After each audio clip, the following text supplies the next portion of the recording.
وحبيبي وقائدي محمد وعلى آله وصحبه أجمعين. خۆشەویستە كانم بەردەوامی لەسەر شەرحی کتێبمان هەڵبژاردنی 222 گەوهەر و مرواری لە فەرمودەکانی هەردوو پێشەوە مسلم و بوخاری. گەشتینەتە فەرمودەی 206.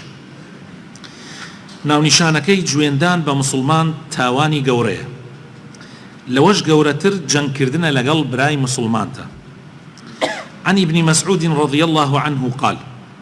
قال رسول الله صلى الله عليه وسلم سباب المسلم فسوق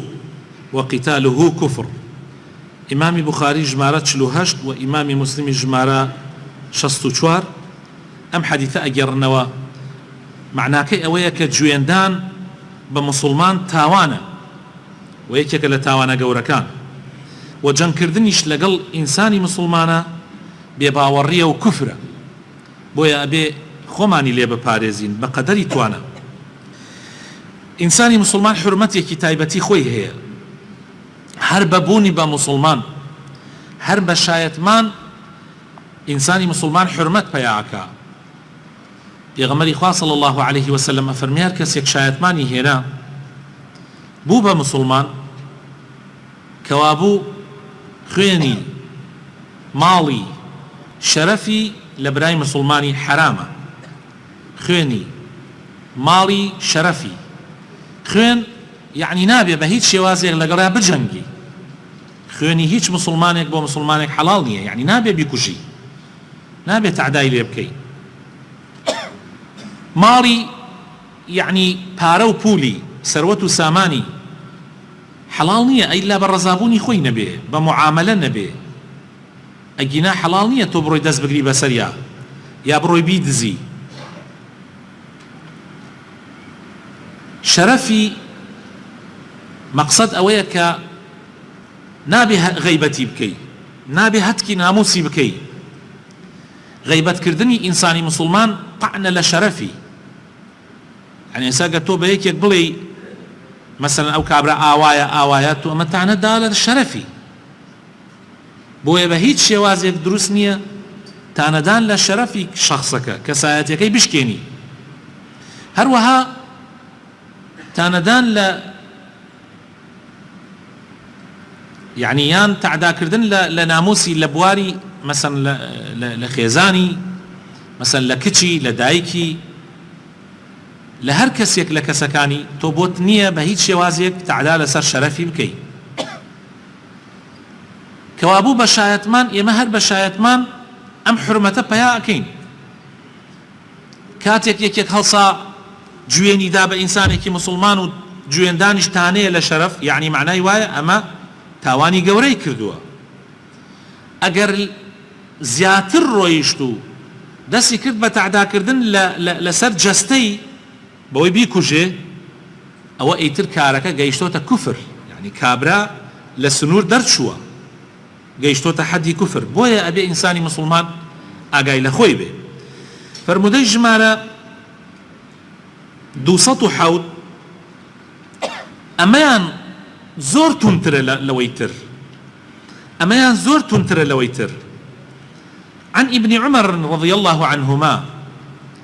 قال قال رسول الله صلى الله عليه وسلم إذا قال الرجل لأخيه يا كافر فقد باء بها أحدهما فإن كان كما قال وإلا رجعت عليه. إمام بخاري جمارة 6104 وإمام مسلم جمارة 60. للروايات كتير أم حديثها تولى أبي ذر قال الرازي بأنه سمع رسول الله صلى الله عليه وسلم يقول من دعا رجلا بالكفر أو قال عدو الله وليس كذلك إلا حار عليه. بخاري 6045 ومسلم 61. واتا اگر مسلمان ببراي مسلماني بلي اي كافر لدو حالة بدرنية، يا اوتاني بالفعل او مسلمانة كافرة، مسلمانية وكافرة، يعني شرط شروطكاني كفري تيهاتو تجي كابرا كافر بوا. اگر او كافر نبير ريك حكمك اقريته بو خوي بو او كسي بأيوت وكافر. اگر ام كاتێ بە ئەو ئەڵێ کافر ئەگەر ئەو کافر نەبێ ڕێک خۆی ئەبێ بە کافر خوای تعالی هەمومان پەنا بدە. بۆیە ئەم مەسئلە مەسئلەیەکی زۆر حساسە و زۆر وردە و شەیطان دائما یاری بە عەقڵی خەڵکەکە بەم مەسئلە. على العموم ئەم حەدیثەی پێغەمبەر صلی الله عليه وسلم ئەمە يعني هەڕەشەیە بۆ ئەو کەسانەی کە خەریکی ئەو ئیشانن. من ئیشی من نییە يعني خەڵک بە کافر بزانم خەڵکم. ئینسان بەس بە شایەتمان ئەبێ بە مسلمان. ئینسان بەس بە شایەتمان ئەبێ بە مسلمان. کە نوێژی کرد تەواو ئیتر تۆ بۆت نییە بە کەس بڵێ کافر. حتا وەکو ئەو شایەتمانە هەڵنەوەشێنێتەوە. اینجا ئیشی منیش نییە. تۆ یەک نەزان، تۆ یەک نەفام مەسئلەی تا کافرکردنی خەڵک تو چی ئیسفادەیەکی لێەکەی؟ تۆ بە خەڵکەڵی کافر چی ئیسفادەیەک لەم کەلیمەیە ئەکەی؟ ئیتر ئەمە فکرەیەکی شەیطانە طبعا لە مێشکی گەنجەکانمانە دروستێکە ئەبێ گەنجەکانمان زۆر وریابن زۆر ئاگایان لە خۆیان بێ و ئەبێ بڕۆن بۆ لای عولەما زانا و عولەماکان پرس بە عولەماکان بکەن ئەبێ لە بەردەستی عولەماکانە چۆکدا بدەن بزانم عالمەکان چی ئەفەرمن. ئینسان ئەبێ لە عالم قسە وەربگرێت نەک لە گەنجێک هەر شتێک لە خۆی شتێک بڵێ و یەکسەر ئێمە قەنەعەت بکەین و باوەڕ بکەین. فەرموودەی ژمارە 208 هەندێک لە تاوانە گەورەکان پێغەمبەری خوا صلی الله عليه وسلم حەدیثان دێک تاوانی گەورەبان بۆ باسەکە. عن أبي هريرة رضي الله عنه عن النبي صلى الله عليه وسلم قال اجتنبوا السبع الموبقات قالوا يا رسول الله ما وما هن. پێغەمبەری خوا صلی الله عليه وسلم فەرمووی خۆتان بپارێزن لە حەوت گوناحە زۆر گەورەکان. موبقات يعني ئینسان تیا ئەبا. وتیان ئەی پێغەمبەری خوا چین ئەو گوناحانە؟ فەرمووی الشرك بالله، فەرمووی هاوبەش بڕیاردان بۆ خوا، والسحر جادوکردن، وقتل النفس التي حرم الله إلا بالحق، كشتني نفسك كخوا حرامي كرده بكجريت تو بيكجي خوا پنامنده، وأكل الربا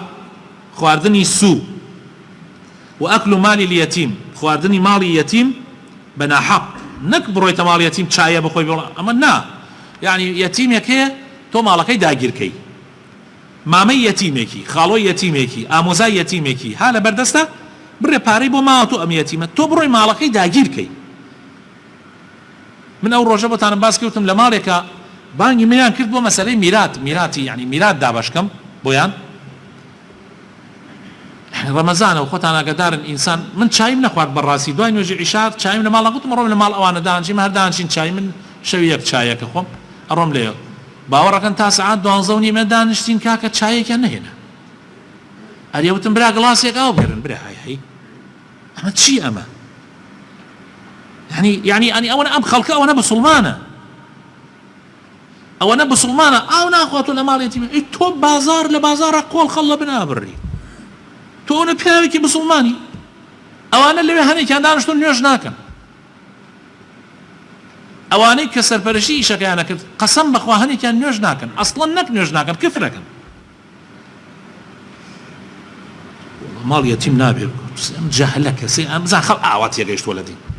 دەی ئەمە خەڵکە ئاوا تێگەیشتووە لە دین بەداخەواڵێ وا ئەزانێ خواردنی ماڵ یەتیم کە حرامە ئەوەیە مەسەن تو بڕۆیتە ماڵیان مەسەلەن نانێ بخۆی یان چایە بخۆی یان ئاوێ بخۆی بابە وانیە ئەمە داگیرکردنی ماڵی یەتیمە مەقسەد داگیرکردنە نەک مەقسەد ئەوەیە تۆ وەڵا کاکە لە سێبەر ماڵەکانەدا منشە یعنی ئەمە لەکوێ هێناتان نازانم ئەمە لەکوێ هێنایانە تو ئەگەر یەتیم نەچیتە ماڵی ئاوی نەخۆی تۆ نانی چایی نەخۆی نانی لە ماڵە ئەقەینە ئەم یەتیمە فەقیرە گەڕوگولە يا إستو بيري لك كانوا يتيمة حسب شيء يعني سر يتيم يك فقيرة عمري 9 صالة 10 صالة يا بي وجن يك يعني كسنا شيء تماري كسنا سيبري عدانا شيء كس لمالي أنا شاية نخوا أي قيا إيسا أم بي وجنو أم من على يتيم أنا يعني بيري لشيء كانوا بيري لك كانوا بزان شون يعني شون تتعامل لقل جيانا كان شيء إنساني اللي كان لدرجة شن معقد أمن لجيانا بەشتێکیش کە هیچ شەرع شتوای نەوتووە قەت دین شتیوای نەوتووە ڕاکردن لە جەنگا کاتێک کە بەرامبەر دوژمن ئەبیتەوە پشت هەڵکردن لە دوژمن ئەو شتێکە لە گەورەکان لە گوناحە گەورەکان ئینسان کە بەرامبەر دوژمن طبعا تۆ ئەبێ کەسێ دوژمنە بێ ماڵت داگیرکە بتعدال دينك بك تعدال شرف وناموسك اي كسي كاوا بيو تو برانبري بجنگي حيفني بشتي ليبكي مسلمان شلون ابي بشتي ليبكا مسلمان شلون ابي بشت بك تو كابرها تو الشرف وناموستك ولا تقد دايرك تو راكي والله جورترين تاوانا كان انسان ابي مرد به يا بياو ما بو هر مره والله كاكا من الروم لقل جنكان او لزماني في غمرة صلى الله عليه وسلم صحابيه كبو نيتواني جنكا كاتي مسلمانان چون برانبر دجمن او ايو دي في غمري خو اجازه من بدا دي في غمر صلى الله عليه وسلم فرمي دي باشا تبرو جنكان همي لقلايا كابون تبرو حرسياتي اوان بقرا نوك يعني جولك بدوري انا بيو تعدايا ليبك امانه لو كاتا كابرايكي جولكا اهات بو دورو برد بوي جني مسلمانان ومنالي مسلمانان بترسينه دايكي زبيري كوري عوام كبوري بيغمره صلى الله عليه وسلم ميمكي بيغمره بيودوتي كاكا برو او كابرا جولكا بكوجا يا هيش نبي بيترسينه بانه بم دورو بيتو برو ايوه تعدال افرتاني مسلمان بك وتجا من بمتوانا بياو بكوجم الروم نقل بيغمره الروم جهاد مكر پورەکەی پێغەمبەر صلی الله عليه وسلم دایکی زوبەیر خۆی دابەزی خۆی کوشتی دەیوتی بڕۆ ئێستا جەنازەکەی فڕە دەوتی وەڵا برا من ناتوانم جەنازە فڕدەم ناتوانم جەنازە فڕدەم دووسێ ئافرەت مسلمان ڕۆیشتن فڕیاندا ئەی هەیە ئاوایە ئیتر دەستی خۆش بێ ئەوە ئینسان کە نەیتوانی نەڕۆ بەس کە ڕۆیشتی پیاو بە پیاو پشت هەڵمەکە و آخر جناح جورا كان كلام حديثها تو بيغمر فرمي صلى الله عليه وسلم قذف المحصنات المؤمنات الغافلات بختيان هالبستن بو آفرتان كداوين باكن بس تو درويان بولا بسي علي داوين بيس إمام بخاري جمارة 2666 وإمام مسلم جمارة هشتاونو أيرنوا طبعا ما أخير يسألنا وكردا حار زور باوا لصمودا ولا شو كان ترى كشاركان بتشوكن أو أني ترى خرابتر بختيان هالبستن حار وقت بنيشت خواردن واعي حار زور زور اعتيادي والله بيا كاد ليرو روي مال فلانه كسو جنكي فلانه كس فرتاوني كشكاني نازارم شي بير لو انا كاتو كاميك كلك كبائر لجورا جناح زور جورا كان فرمودج ماردو سطو نو هاندان لسر بو ياخردني موي سبير سرو الريش عن أبي هريرة رضي الله عنه أن رسول الله صلى الله عليه وسلم قال إن اليهود والنصارى لا يصبغون فخالفوهم بخاري جمارة 3462 مسلم جمارة 2103 پیغمبر صلى الله عليه وسلم فرميت جولك وقاور موي سروريشان يعني موي سبي سروريشان صبغ ناكن وب بيتشوانيان بكن صبغي كان سنة إنسان موي سري موي ريشي كسبي بيه صبغي بك طبعا لباري أم موضوعه زانایان من هەندێک فەرمایشیان فەرمووە یەک سبووخکردنی سەر و ڕیش ئەگەر بۆ فێڵکردن بێ حرامە ئەگەر بۆ فێڵکردن بێ هەنێک کەسێ تەمەنی گەورەیە بەس فێڵ ئەکا لەبەرەوەی ژنێک بخەڵەتێنێ یا کچێک بخەڵەتێنێ خۆی وا دەرخا کە ئەمە گەنجە و ئەمانە خۆی ئەی خەڵەتێنێ بۆی بیخوازێ یان شتێک لەو شێوازە ئەمە حرامە هەموو زانایان متفقن کە ئەمە حرامە چونکە ئەمە غەشە مووی سەر و ڕیش سپیکردن بۆ یاخکردن ئەگەر بۆ جەنگ بێ بەرامبەر دوژمن ئەمە سنەتێکی زۆر زۆر پیرۆزە کاتی ئەڕۆیتە بەرامبەر دوژمن بە تایبەت ئەو کاتە شەڕ بە چی بووە بە شمشێر بووە بۆ ئەوەی وا نەزانن تۆ پیری کاتێ ببینن سەر و ڕیشت مەسەلەن سپی نەکردووە لێتە ترسێ دوژمن ئەمە لێرە زۆر پیرۆزە زۆریش پێویستە